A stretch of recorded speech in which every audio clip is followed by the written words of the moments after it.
Avertissement. Cette émission est déconseillée aux personnes âgées de plus de 77 ans. Le jugement des parents est conseillé.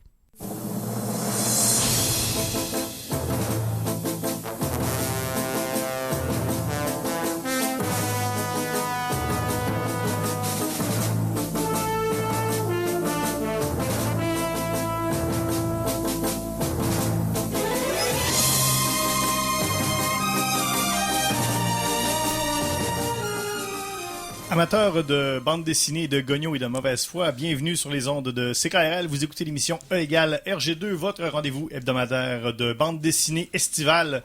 Parce que, comme on le dit depuis le début de la saison, il n'y a rien de mieux pour passer un bel été que de s'enfermer à l'intérieur et pour lire dans la bande dessinée. Mon nom est François Angers, je suis avec vous ce soir en compagnie de mes collaborateurs Olivier Morissette. Salut François. Guillaume Plante. Salut François. On a à la mise en onde Mikey G, metteur en onde invité. Salut François. Special guest. Et ce soir, on va expliquer le concept avant et on va présenter notre invité tout de suite après. C'est quoi E égale RG2? Eh bien, c'est une série, donc une émission de radio sur la bande dessinée qui dure depuis 3 ans. Et la première saison, ce qu'on a fait, c'est on a pris l'œuvre de Tintin, on en a discuté de façon tintino-ludique. On a analysé ça de fond en comble. L'an dernier, ce qu'on a fait, c'est on a pris les plus grandes séries de la bande dessinée. On a pris le meilleur album et le pire album de chaque série et on en a parlé pendant un été complet. Et cette année, ce qu'on fait, c'est un combat des genres. Donc, il y a plusieurs genres dans la bande dessinée, vous savez. On a fait déjà le fantastique, on a fait l'humoristique, on a fait la science-fiction, on a fait biographique, on a fait reportage. Donc, on fait tout ça et à chaque semaine, on pige un ordre de sélection. Et grâce à un instrument que nous, on appelle un goniomètre. Et Guillaume, dis-nous ce que ça fait un goniomètre. Un goniomètre, ça sert à mesurer les gonios. C'est exactement ce que ça fait. Et donc, nous, c'est ça. On a une fascination pour cet instrument-là depuis l'album Le Lotus Bleu. Et on en a acheté un. Et il s'est un peu déréglé. Là, on l'a acheté usagé. Francis Desharnais, le célèbre BDiste, était supposé le réparer. Ça l'a rempiré. Donc, le goniomètre, ce qu'il a fait, c'est que malheureusement, il s'est un peu emporté. Il a pris le contrôle de l'émission et c'est lui qui décide donc de l'ordre de sélection. C'est lui qui décide du thème de la semaine et c'est selon...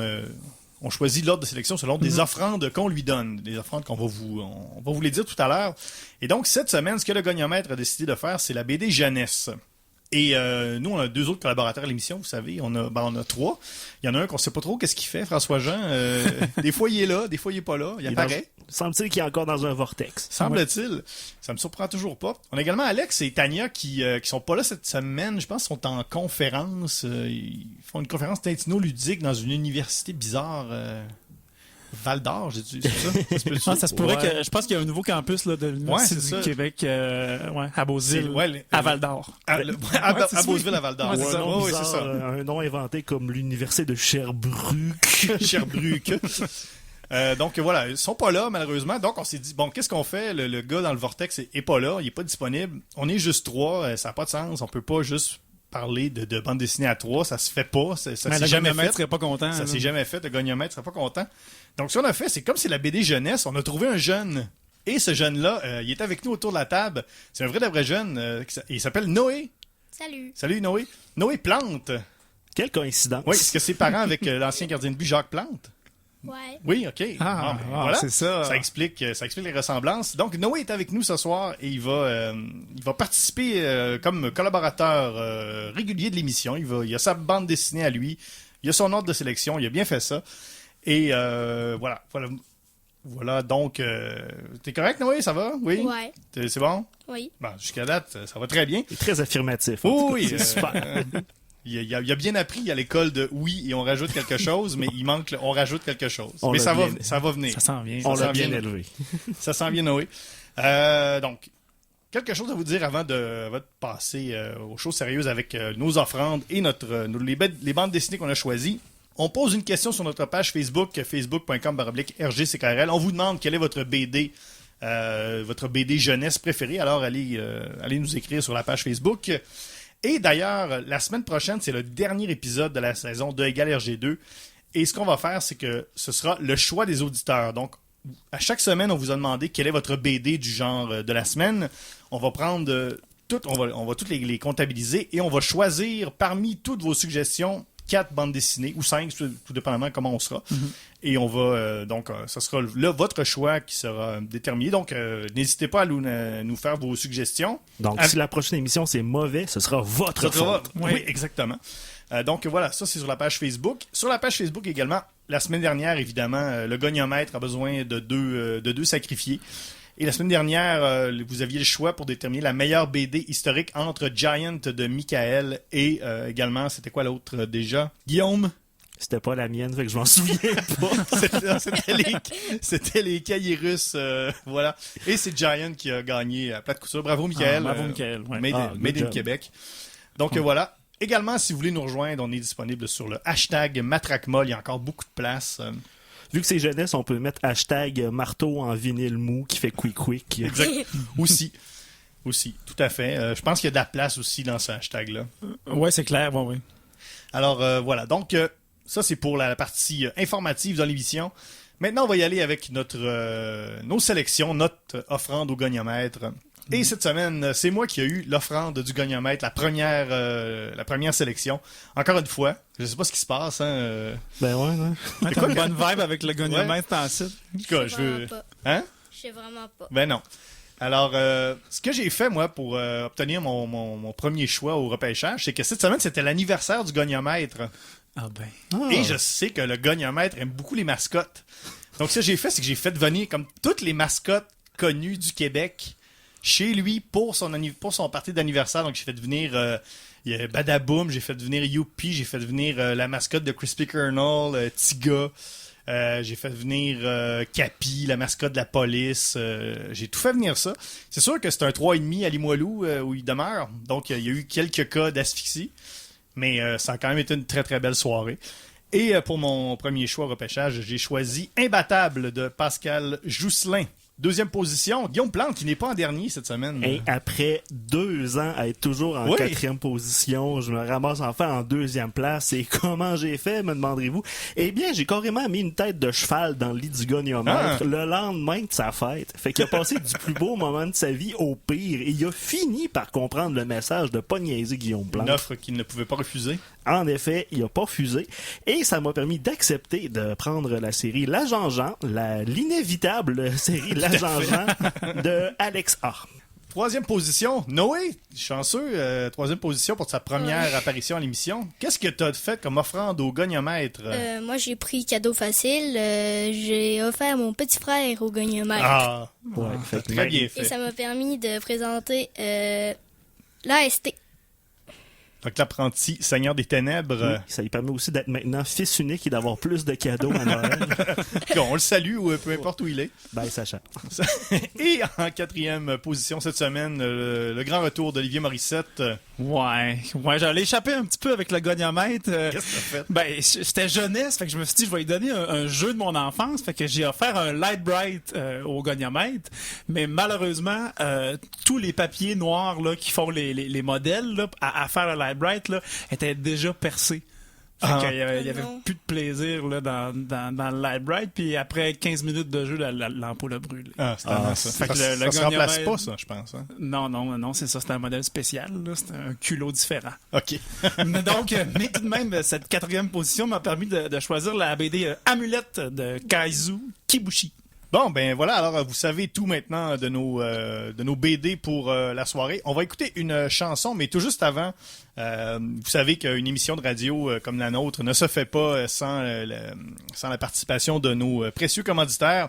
Et encore cette semaine, on a une publicité, malheureusement, c'est pas trop long, là, on essaie de pas trop mettre de pub à l'émission.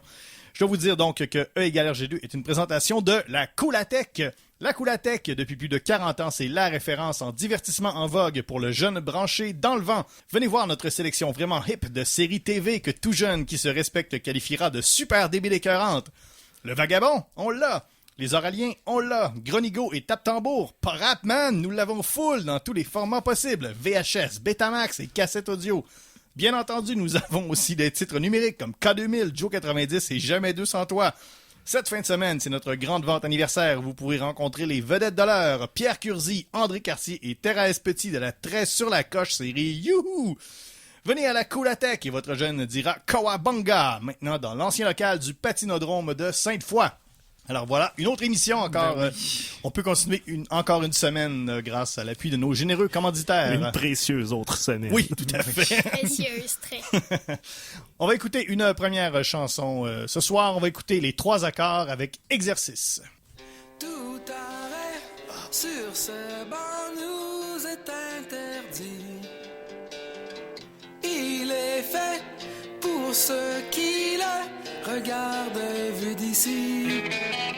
Ce trottoir fut conçu spécifiquement pour pouvoir s'y promener sans s'arrêter devant.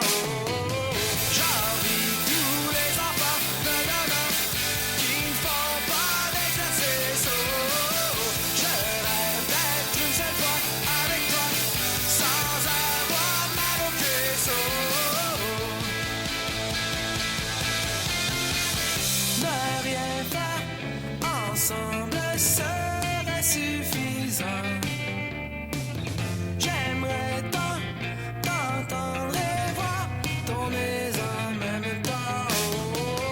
J'envie tous les enfants de Dana qui ne font pas d'exercice. Je rêve d'être une seule fois avec toi sans avoir mal aux cuisses.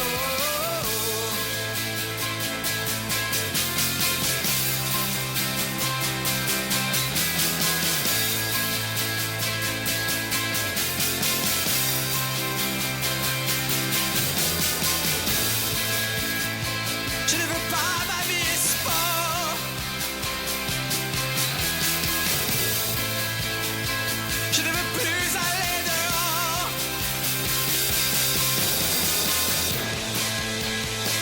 Ferons-nous un jour autre chose que prendre des marches sans pause. Je ne veux plus d'activité. Je veux m'asseoir et boire du thé. J'envie tous les enfants bedonnants qui ne font pas d'exercice. Je rêve d'être une seule fois avec toi sans avoir mal aux cuisses. J'envie tous les enfants bedonnants qui ne font pas d'exercice. Je rêve d'être une seule fois avec toi sans avoir mal aux cuisses.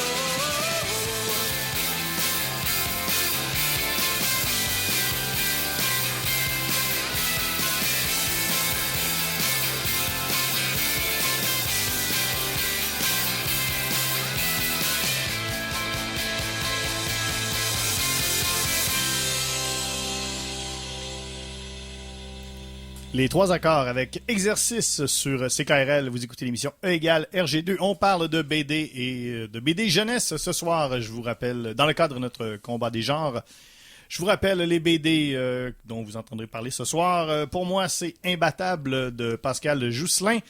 Pour Guillaume, c'est L'Agent Jean de Alex A. Pour Noé, c'est AST, l'apprenti Seigneur des Ténèbres de je ne me souviens plus. Et pour Olivier, c'est Amulette de Kazu Kibushi. Ouais, merci.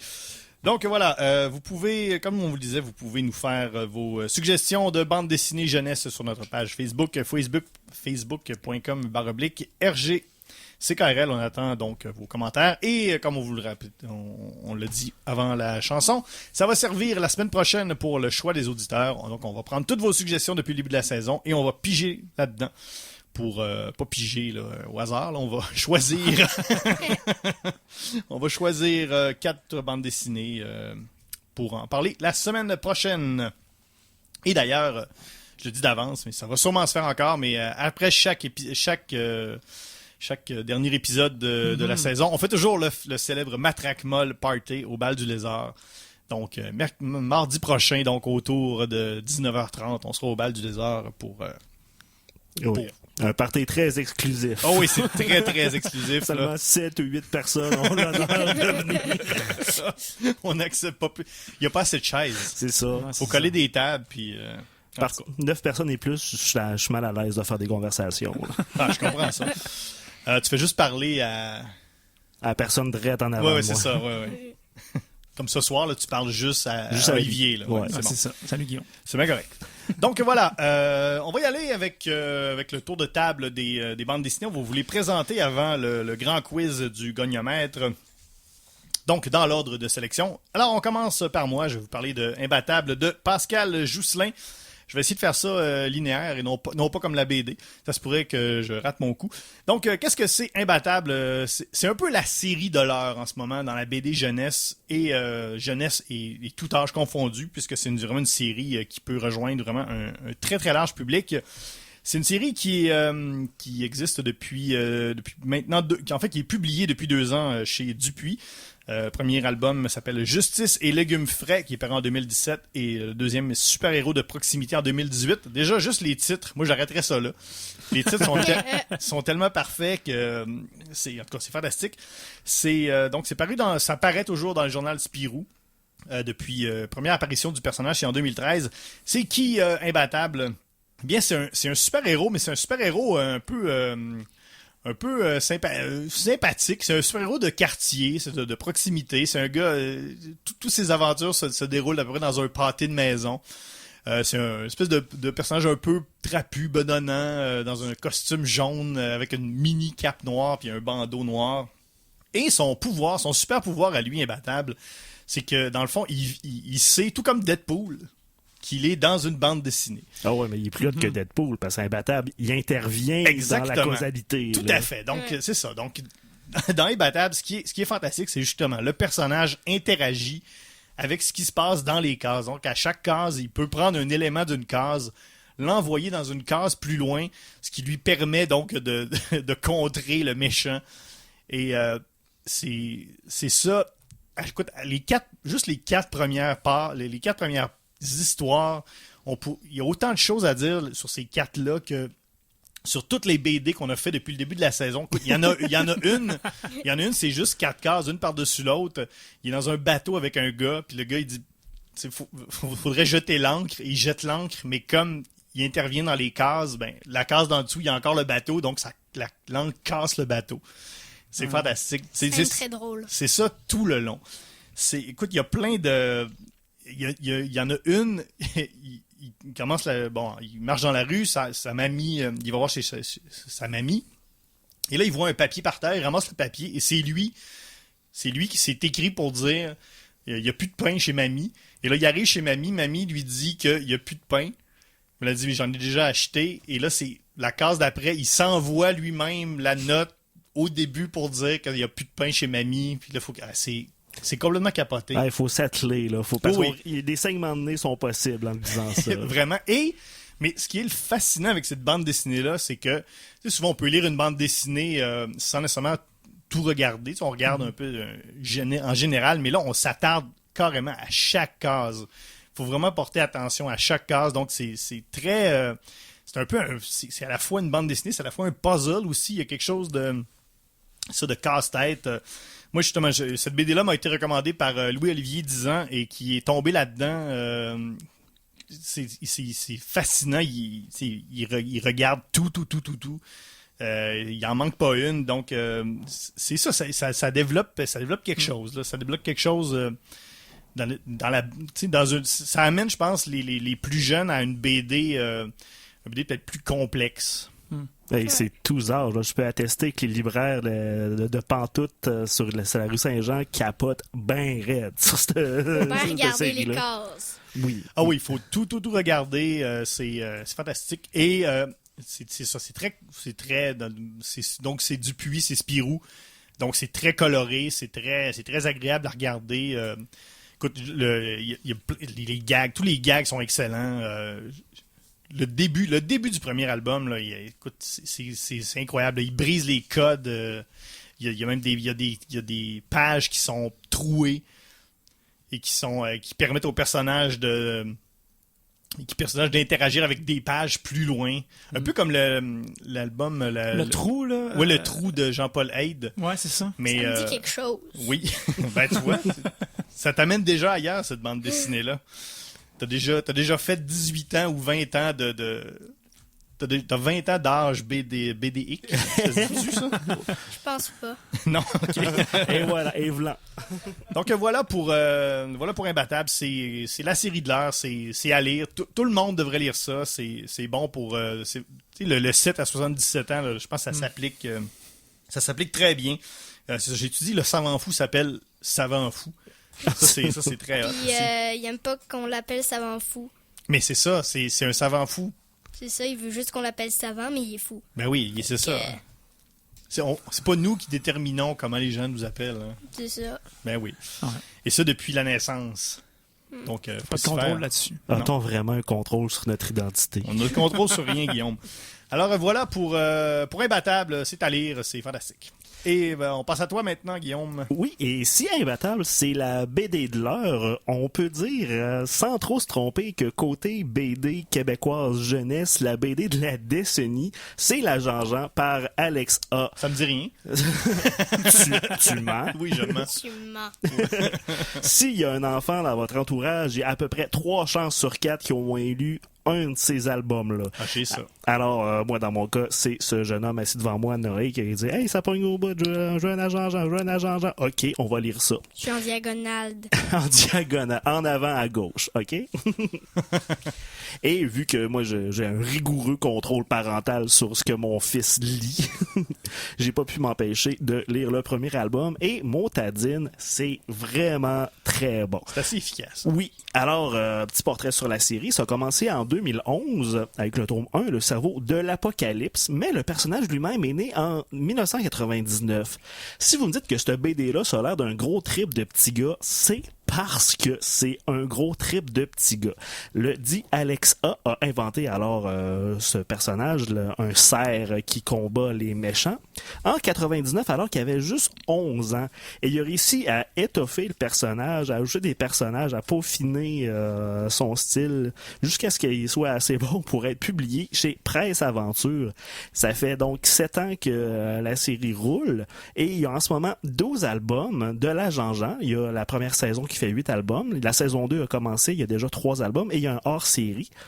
En plus de ça, on va ajouter les mini-gens qui sont parus en album, qui sont aussi dans la revue Explorateurs, des Explorateurs, je pense, oui. En plus, il y a des capsules à TVA, à Radio-Canada. Télé-Québec.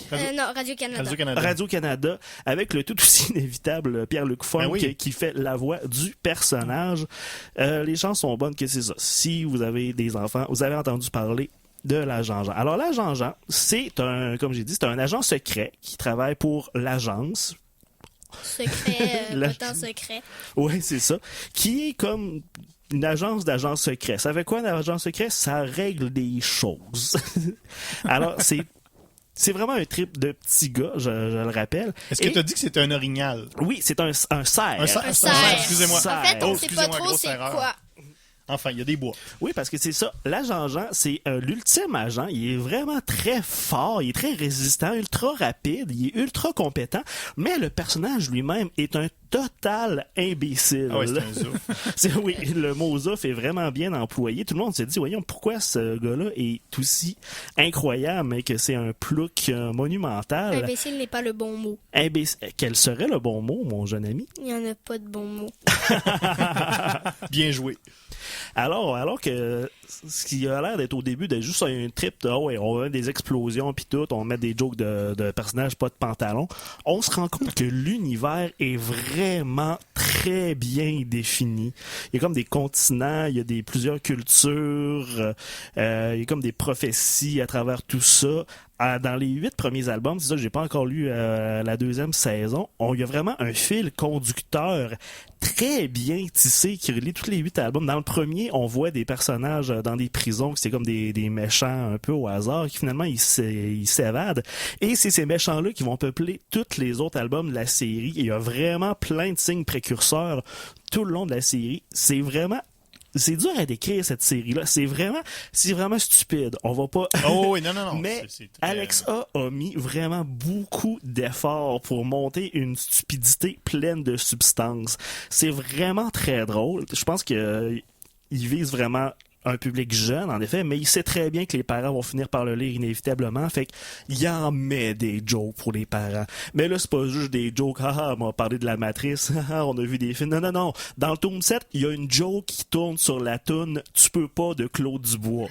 C'est vraiment pas pour n'importe qui. 26 pages plus tard, une joke où est-ce que l'agent Jean dit « Out of nowhere, ce n'est pas le lupus, c'est une sarcoïdose. » Est-ce que c'est une joke de Dr. House? Je pense que oui. Je crois, oui. Oh que oui, il y a vraiment de quoi. Pour les jeunes, c'est le fun, il y a de l'action, il y a de la couleur, il y a des personnages vraiment c'est très attachant, rigolo, et il y a vraiment un niveau d'humour qui couvre pas mal toutes les couleurs du spectre. La preuve que ça marche vraiment beaucoup, c'est que si vous êtes au Salon du Livre pendant une séance de dédicace de Alexa, juste avoir un billet pour avoir une dédicace, là, c'est plein de mamans qui seraient prêtes à tuer pour avoir une dédicace un billet de dédicace pour leur enfant. J'ai capoté. J'ai fait le line-up à Montréal parce que c'est ça, Noé était pas avec moi. Je voulais ramener une dédicace d'Alexa. J'étais le seul adulte dans une très, très, très longue file. J'ai vraiment subi le regard des gens cette journée-là. C'était fascinant. Fait que oui, l'Agent Jean, c'est une série qui marche, mais faut pas se pincer le nez en le regardant parce que ça pogne, c'est niaiseux. C'est vraiment très bon. C'est bien écrit et il y a vraiment de quoi pour tout le monde là-dedans. Excellent. Donc, l'Agent Jean.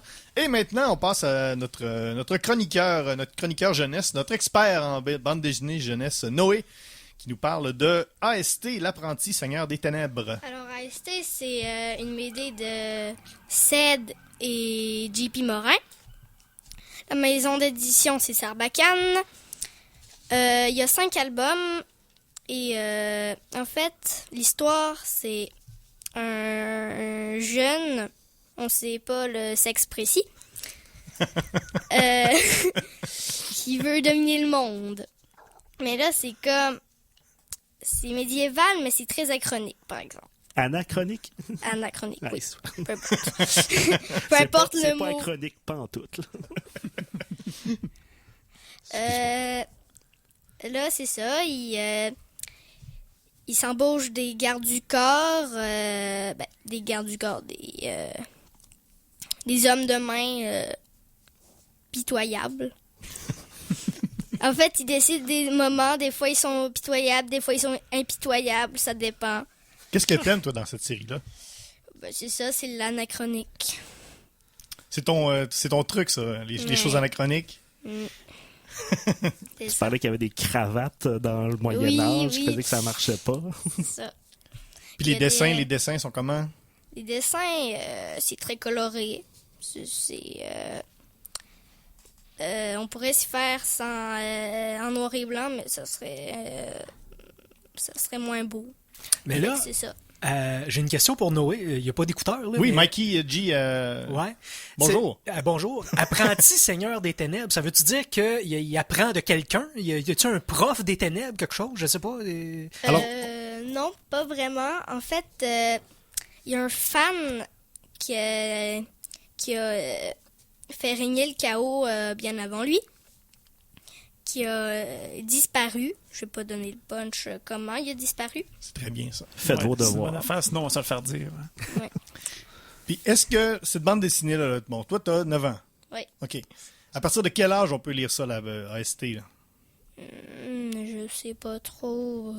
Comme toi, tu as commencé à lire ça quand, là? À 9 ans. Bon, ben c'est 9 ans. Donc, c'est à partir de 9 ans qu'on peut lire.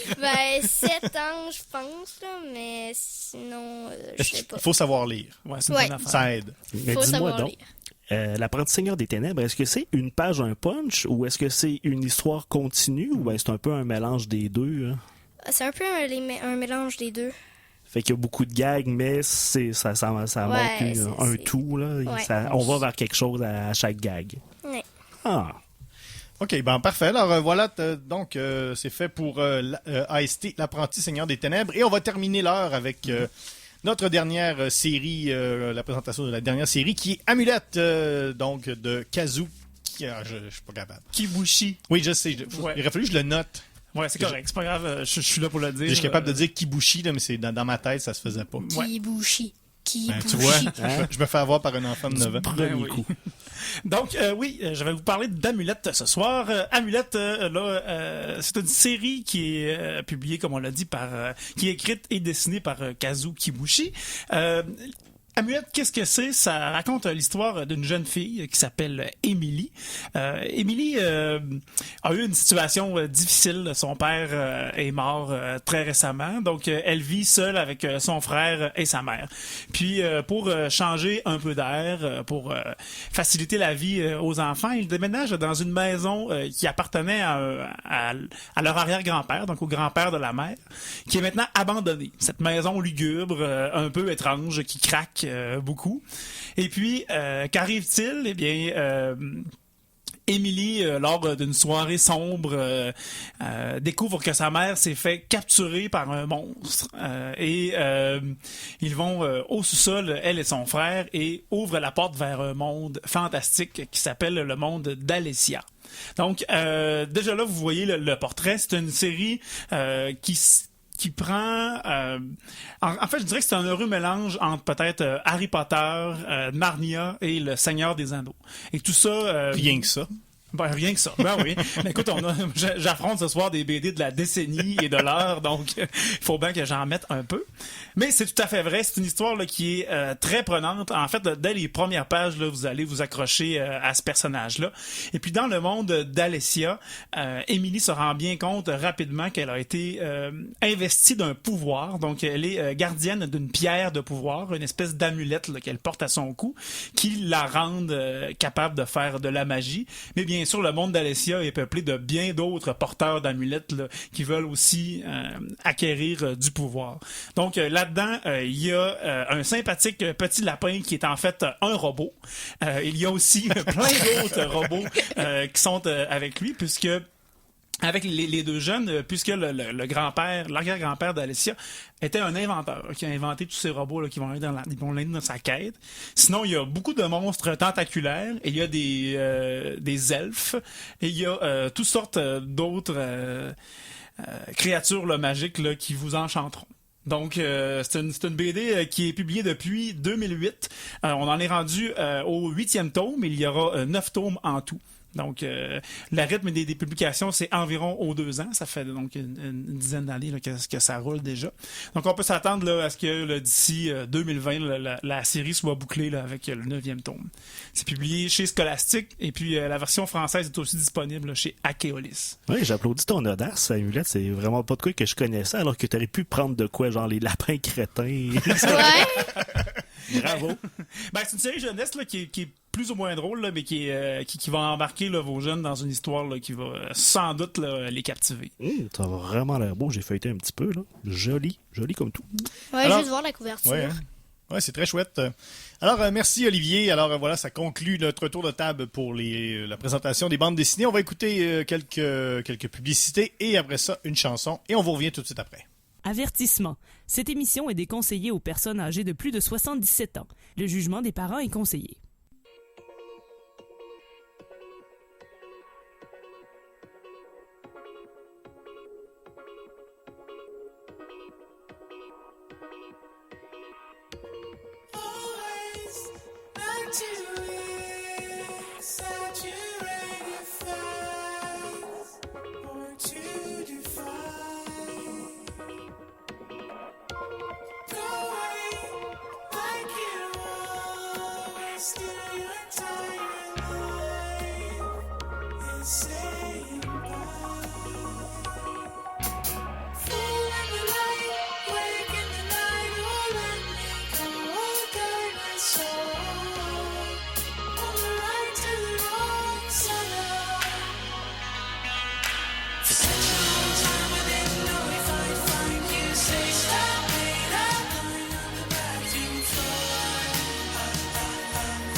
For such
Mew avec Water Slides sur CKRL. Vous écoutez E égale RG2, on parle de BD, on parle de BD jeunesse ce soir. Je vous rappelle nos bandes dessinées. Moi, j'ai choisi Imbattable de Pascal Jousselin-Guillaume. C'est l'agent Jean de Alex A. Noé, notre chroniqueur jeune, pas invité, là, il est sur le line-up, a choisi AST, l'apprenti seigneur des ténèbres, et Olivier, c'est Amulette de Kazu Kibushi. Voilà, je l'ai eu. Avant la chanson, il y a notre chroniqueur jeune Noé qui m'a fait rappeler qu'on a oublié le segment le plus populaire de l'émission, le segment pour lequel les gens nous écoutent, c'est-à-dire le nombre d'abonnés sur Google Play. Car vous savez que l'émission est bien sûr disponible en balado sur iTunes, sur notre site également erg2.com et aussi sur Google Play. Et depuis le début de la saison, je demande à chaque semaine une mise à jour du nombre d'abonnés qu'on a sur Google Play. Et je vais commencer. Écoute, on est 5 là ce soir. Mikey, si tu veux même donner un chiffre, on va y aller là. Plus on est de monde, plus on va avoir une bonne version du chiffre. Je vais commencer avec toi, Mikey, vu que t'arrives là. Combien on a abonnés sur Google Play selon toi? 3. Guillaume? Moi, je pense que la réponse est tout le temps 42. OK. Olivier? Moi, j'ai dit à tous mes abonnés LinkedIn de s'inscrire, puis je dirais donc 25. OK, c'est bon. Noé, c'est toi qui as le choix décisif, là. 1. Non, on en a 0. On en a toujours 0. T'es proche. T'étais pas là. T'étais le plus proche. The Price is Right, là, Ouais, mais tu gagnais. Tout le monde a dépassé. Fait que... Ouais. Alors, voilà. Donc, toujours pas d'abonnés sur la balado, sur Google Play. Mais vous pouvez vous abonner quand même, et sur toutes les autres plateformes. Ça va faire jaser le monde. Oui, je vous rappelle que on pose la question sur notre page Facebook. Quelle est votre BD jeunesse préférée? Toujours pas de réponse. Personne n'aime la BD jeunesse. à part nous, faut croire. Et également, vous pouvez nous répondre à cette question sur Matraque Molle. Non, mais je sais pas. Moi, je considère, selon notre million d'abonnés sur Facebook, si personne répond, Ouais, il y a un problème. il y a un problème. C'est peut-être le même truc que Google Play, en tout cas, je sais pas. Et donc, c'est ça. Également sur le Twitter, #MatraqueMolle, vous pouvez lui répondre à cette question. Quelle est votre BD jeunesse préférée? Voilà. Alors, maintenant, c'est le temps de passer au grand quiz du goniomètre qui nous permettra de déterminer quelles BD seront sacrifiées et lesquelles passeront à la ronde suivante, c'est-à-dire le sondage qui nous permettra de déterminer quelle est la BD jeunesse la meilleure de tous les temps. Donc, le grand quiz du goniomètre, je vous rappelle que c'est dans l'ordre que le goniomètre vous a attribué. Donc, on commence avec la première question. Y a-t-il une mention d'un... On les a... Je vais le dire, on les a changés un peu ce soir puisqu'on a un jeune dans le studio. Donc, c'est un peu modifié ce soir. Donc, ne faites pas de saut. Donc, y a-t-il une mention d'un char allégorique dans une caverne? Dans Imbattable, ça se passe beaucoup comme ça se passe beaucoup dans un pâté de maison. C'est toujours un peu à la même place. Non, il n'y a pas vraiment ça. Il n'y a pas de char allégorique, il n'y a pas de fanfare, mais il n'y a pas de caverne non plus. Donc malheureusement, non, en ce qui me concerne. Dans la Jean-Jean, à un moment donné, il y a des chars d'assaut dans un bal costumé. Ouais. On est proche, On mais est pas loin, on n'est s'approche. pas dans l'allégorie du char allégorique. Il aurait fallu avoir Tintin et les Picaros. Là, il y a vraiment des chars allégoriques à pelleter. Ouais, on dit Picaros. Puis je sais plus. Noé? Moi, il pourrait y avoir une grotte, mais il n'y a pas de char allégorique. Ah Fait ben. que- Il y en a rarement dans les grottes, des chars allégoriques. Ouais. En tout cas, dans les grottes que j'ai vues. Ouais. Olivier? Ben moi, il y a une poursuite effrénée en aéronef dans une caverne duquel les parois sont peuplées de monstres tentaculaires. C'est proche, mais en même temps, c'est si loin. Oui, hein, tellement. OK, deuxième question du grand Gogno Quiz.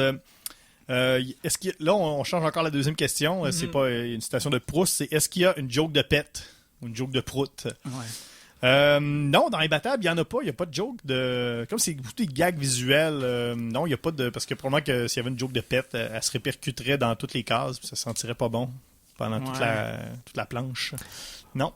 Oui, dans la Jean-Jean, il y a de l'humour pas toujours mature, mais l'humour de toilette est vraiment pas... on n'a pas tant recours à cette méthode-là. Même dans le tome 1, page 34, la salle de contrôle se remplit d'un gaz toxique et on fait même pas d'allusion à ça.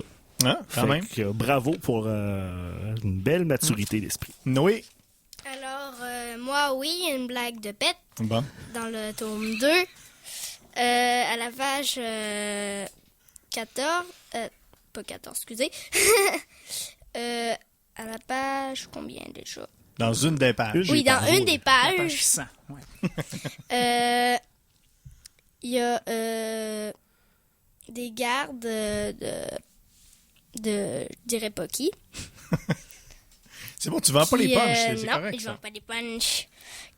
Il y a un garde qui c'est un troll. Puis là, il arrête pas de péter. Fait que les autres gardes, ils parlent de que les pètes de troll, c'est mortel. Fait que c'est ça. C'est super. Ben oui. Génial. Ça sent pas bon. Amulette, est-ce qu'il y a une joke de pète? Ben, après la lecture d'Amulette, là, je me suis rendu compte que ni les robots, ni les elfes, ni les porteurs de pierres de pouvoir ne pètent. Bon. Donc, il n'y a pas de pète. Ben, Ok. robot, ça, pas un exhaust. Ouais, mais est-ce que c'est vraiment un pète? Première scène de meurtre. On va garder première scène de meurtre quand même. Mais première scène de franche camaraderie pour substituer l'autre affaire dont on ne peut pas parler en ce moment. Donc, est-ce qu'il y a tout ça dans Imbattable? Non, là, écoute, c'est dans le gros plaisir et dans la bonne humeur. Première scène de franche camaraderie, eh bien, il y a un personnage dans la BD qui s'appelle le 2D Boy, qui lui, en tout cas, son pouvoir, c'est très cool, c'est que lui, tout est en 2D, donc quand il y a un jeu de perspective, ben, ce qui est à l'arrière-plan, pour lui, c'est en 2D, donc c'est à la grosseur que c'est dans la case. Et donc, au début, c'est comme une espèce d'ado un peu mal dans sa peau qui veut devenir le stagiaire d'un Imbattable, mais au fil du temps, ils deviennent bons copains. Donc, voilà pour la scène de franche camaraderie dans la Jean-Jean. Dans l'Agent Jean, c'est tome 1, page 13. L'Agent Jean, il se fait ami avec tout le monde parce qu'il est de nature très affable. Et donc, il se lie d'amitié avec le terrible biologiste fou Farine. Et il tisse des liens juste en lisant le dossier que l'agence a sur Farine. Alors, il parle de ses photos d'albums définissants, puis toute l'équipe. Puis ils deviennent de bons chums malgré leurs différends. Dans AST? Oui. Dans le tome 1, à la page 14, les deux hommes... page 14, ouais, c'est la page 14. Les deux hommes de main, ils se rencontrent pour la première fois. Fait que c'est ça, ils se parlent comment s'est déroulé leur entretien avec le boss. Puis ils deviennent amis dans une chaude étreinte. Oui. Ah, c'est beau, ça. Amulette? Oui, en page 19, il y a un moment touchant où est-ce que les Emily, Navin et leur mère attaquent la maison pour la nettoyer. Là. Donc, ils chargent la maison pour la nettoyer et c'est tout ça, c'est très touchant. Il y a beaucoup de camaraderie là-dedans. Est-ce que ça serait meilleur en noir et blanc ou en couleur? Et je vais un peu changer cette question-là. Est-ce que... Parce que les BD jeunesse, c'est toujours en couleur et c'est bien comme ça. C'est quand la première fois, vous, peut-être les plus vieux, que vous avez vu un truc en noir et blanc que vous n'avez pas fait arc? Parce qu'on sait que quand on est petit puis on voit une BD en noir et blanc ou même un film, on trouve toujours ça lettre. C'est quoi la première fois que vous avez trouvé un truc en noir et blanc, le fun? Ça doit être les BD des Tortues Ninja, que c'était en bleu, noir et blanc au Ouais. début. Et que je me suis rendu compte, gars, si les Tortues Ninja peuvent être en noir et blanc, toutes peuvent être en noir et blanc puis être cool pareil. Yoli? Ah, il y a eu un moment, là, dans 9 ans peut-être, 9-10 ans, là, les mangas avaient pris quand même un bon essor. Là, puis ben ça, je trouvais ça cool, les mangas. Ça, c'est en noir et blanc la majorité du temps, là, ou en ton de gris. Mais Moi, je pense qu'on avait la BD, une BD de Fred à la maison, qui était le fond de l'air et Fred.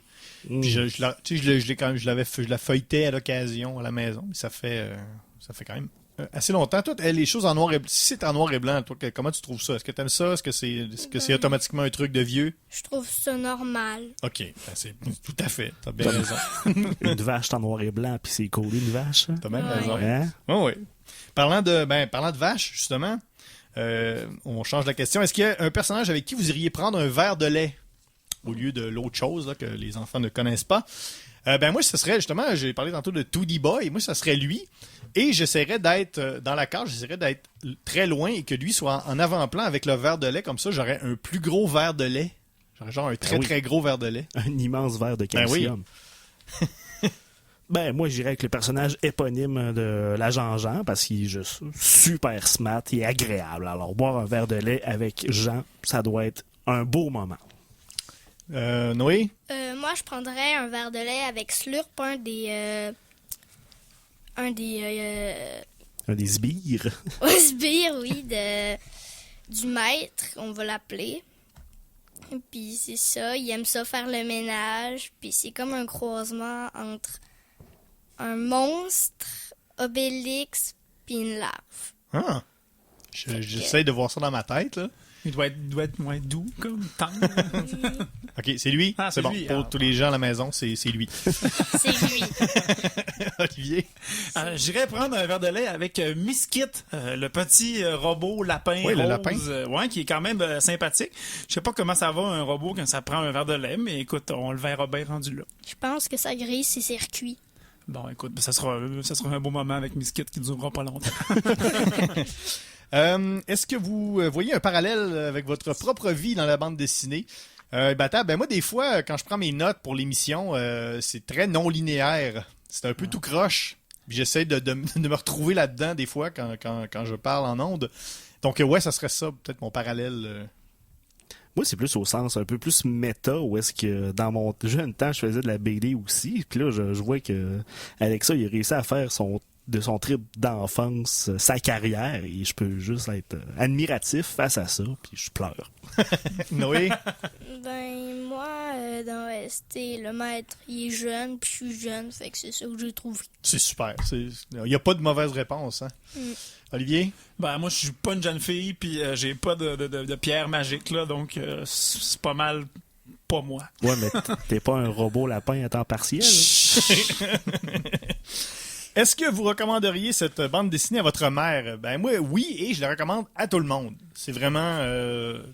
n'importe qui peut lire cette bande dessinée et trouver ça intéressant.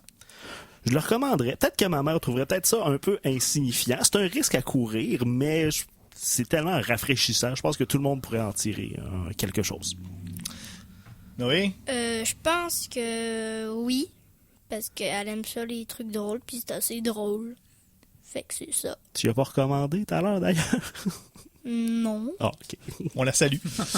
Oui, Olivier, ben oui. Oui, c'est une même si c'est une série jeunesse là, je pense que ça plaît plaire à tout le monde puisque l'histoire est assez riche là quand même là. Lisez ça, maman. On la salue. Oui, Elle nous ça, écoute en ce moment en direct de Dolbeau. Jonquière. Jonquière, OK. Ouais. OK, c'est bon. Trompe-toi pas. Ouais, c'est ça. Hors pas ce sujet-là, s'il vous plaît. M'excuse. OK, et pour terminer, la dernière question du grand Gogno Quiz, l'accord BD Breuvage.